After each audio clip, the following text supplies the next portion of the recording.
Let's take a look at a new book just published on October the 24th, 2023, Hidden Potential, The Science of Achieving Greater Things. You may be familiar with the author of this book, Adam Grant, a Wharton professor and organizational psychologist. Not only does Grant teach and do research, he is also a popular speaker. In recent years, he has published best-selling books and hosted 2 podcasts, one is monthly and the other is weekly. We will wonder why he can do so many things. Our traditional understanding is that if a scholar can do both scientific research and teaching well at the same time, he is already very valuable, and other public affairs are not considered a real job. However, many American scholars are multi-talented and are involved in many things at the same time. For example, some are entrepreneurs, start companies, and some are athletes. And isn't this a contribution to society? If you want to know the latest progress in a certain field, you want to talk directly to frontline researchers, and you want them to be able to make you understand.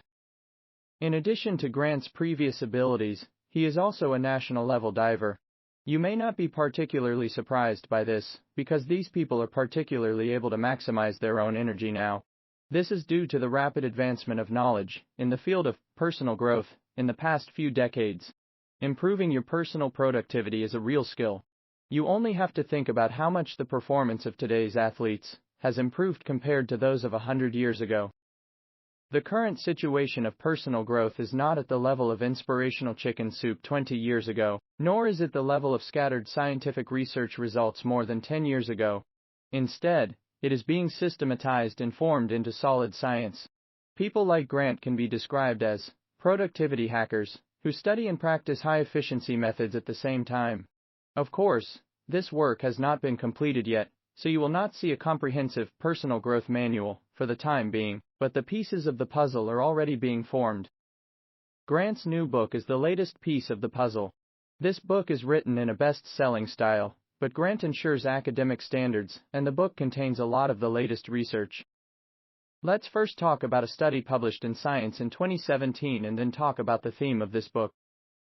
Researchers recruited 1,500 small and micro business entrepreneurs in West Africa and divided them into 3 groups.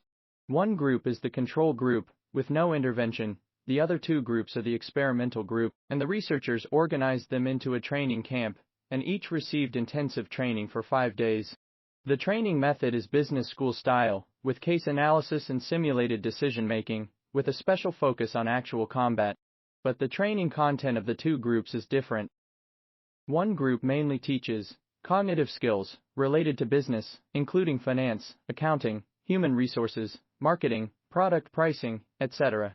The other group teaches soft skills, that is, some character skills. You need to be a proactive person, be disciplined, patient and determined, etc. Note that these students are all from West Africa. They may not have access to this knowledge at ordinary times, so both skills are worth learning. So which kind of knowledge is more useful? The researchers used the simplest and crudest evaluation criterion. Look at how much money the companies of each group of trainees earned after 2 years. The result was a big win for the character group. They grew an average of 30% over 2 years, almost twice as much as the cognitive group. And this was only the result of 5 days of training. I think this result is unlikely to be replicated in developed areas, since you probably already know quite a few character skills. But this result still demonstrates the importance of character skills. You can learn specific business knowledge by applying it in practice, but you first need the courage to explore and learn. So you said that 5 days of training can improve your character? Really? Aren't many scholars saying that people don't have free will and it's difficult to change their character? Maybe it's because profit growth is a matter of power distribution. Maybe as long as a few people in the character group are enlightened, it will be enough to significantly improve the performance of the entire group, and research seems to prove that 5 days can indeed enlighten some people. We also need more general research. There is a talented Indian economist named Raj Chetty who conducted such a study. In the late 1980s, the state of Tennessee in the United States conducted a large-scale randomized experiment. More than 11,000 students from kindergarten to 3rd grade were randomly assigned to various classes in 79 schools. The original intention of the experiment was to see whether small classes were more conducive to learning. As a result, this hypothesis should be denied. I remember reading it in other books. When Raj Chetty saw such good data, don't waste it. He thought that these data could actually be used to measure a more interesting thing. How much influence the level of kindergarten teachers has on children. Chetty first looked at only two variables: the income level of each child when he reaches the age of 25, and the teaching experience of the child's kindergarten teacher, that is, how many years the teacher has worked. He found that children taught by more experienced teachers had significantly higher incomes at that time. If you want to put it this way, when looking for a kindergarten teacher for your child, you need to find someone older, but this is just low awareness. The high cognition question is, what did those experienced teachers do right to plant a seed for their children to make more money in the future? Chetty requires a more detailed analysis. Fortunately, this experiment also included the children's scores on various comprehensive quality tests when they were in 4th grade and 8th grade. Chetty found that the quality that best predicted future earnings was not cognitive skills like math and reading, but 4 character skills. 1. Proactive. Take the initiative to ask questions, take the initiative to answer questions, take the initiative to seek information from books, and take the initiative to ask teachers for advice outside class.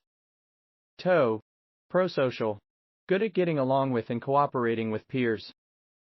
3. Disciplined.